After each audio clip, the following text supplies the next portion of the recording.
दोस्तों, जरा सोचिए, अगर हवा, पानी और नमक तीनों पर कोई टैक्स लगा दे तो आप क्या करेंगे?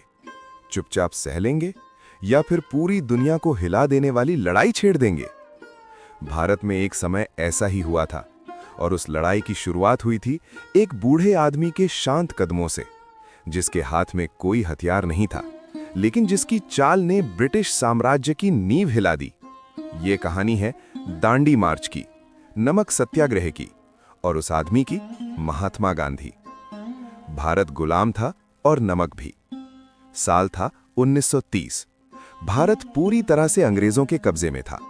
अंग्रेज सरकार ने एक ऐसा कानून बनाया जिसने हर भारतीय को अंदर तक तोड़ दिया। नमक कानून।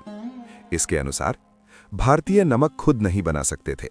समुद्र के किनारे रहते हुए भी उन्हें नमक खरीदना पड़ता था और उस नमक पर भी टैक्स देना पड़ता था।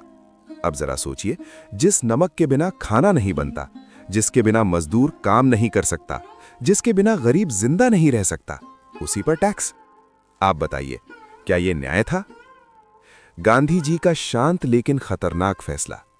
गांधी जी ने सोचा, अगर अंग्रेजों को चुनौती देनी है तो ऐसी चीज से दो जो हर भारतीय की जरूरत हो, और उन्होंने चुना नमक।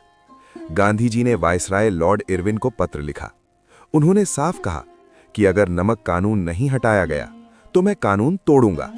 लेकिन अंग्रेजों ने इसे एक बूढ़े आदमी की धमकी समझकर नजरअंदाज कर दिया। क्या उन्हें पता था कि यही बूढ़ा आदमी इतिहास बदलने वाला है? 12 मार्च 1930 सुबह का समय था। साबरमती आश्रम, अहमदाबाद। गांधी जी ने लाठी उठाई, सफेद धोती, शांत चेहरा और आंखों में अटूट विश्वास। उनके साथ थे 78 सत्याग्रही। मंजिल दांडी गांव, गुजरात। दूरी लगभग 390 किलोमीटर। कोई गाड़ी नहीं, कोई हथियार नहीं, बस पैरों की ताकत और सच्चाई का साथ।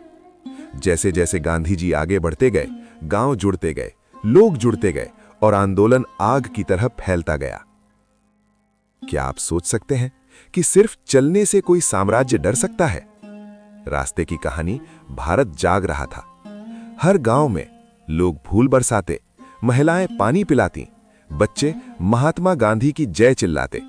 गांधी जी बोलते, डरो मत, अन्याय के खिलाफ खड़े हो जाओ, और लोग खड़े हो जाते। ये सिर्फ यात्रा नहीं थी, ये भारत की आत्मा का जागना था।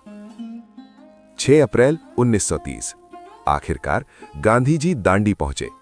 सुबह सुबह समुद्र किनारे गए, झुके और नमक की एक छोटी सी डली उठाई।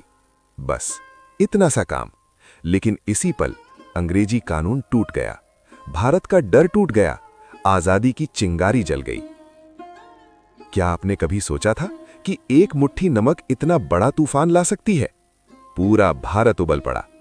इसके बाद हर जगह नमक बनाया जाने लगा। महिलाओं ने बढ़ चढ़कर हिस्सा लिया। हजारों लोग गिरफ्तार हुए। खुद गांधी जी भी जेल गए। लेकिन भारत रुक नहीं रहा था। यह आंदोलन बन चुका था जन आंदोलन, राष्ट्रीय आंदोलन, आजादी की लड़ाई का टर्निंग पॉइंट। दुनिया ने भारत को देखा। अमेरिका, इंग्लैंड, यूरोप, हर जगह अखबारों में यही खबर थी कि भारत बिना हथियार सबसे ताकतवर साम्राज्य से लड़ रहा है। दांडी मार्च ने साबित कर दिया, सच्चाई और अहिंसा सबसे बड़ी ताकत है। आजादी की ओर एक मजबूत कदम। हालांकि आजादी 1947 में मिली, लेकिन उसकी नींव 1930 के दांडी मार्च में पड़ चुकी थी। यह सिर्फ नमक की लड़ाई नहीं थी, यह सम्मान, हक और स्वतंत्रता की लड़ाई थी। अब सवाल आपसे, अगर आज गांधी जी हमारे बीच होते तो क्या हम भी अन्याय के खिलाफ इतनी ही हिम्मत दिखाते? आप क्या सोचते हैं? कमेंट में जरूर बताइए। वीडियो पसंद आया हो तो वीडियो को लाइक करें, चैनल को सब्सक्राइब करें और अपने दोस्तों को शेयर करें। धन्यवाद।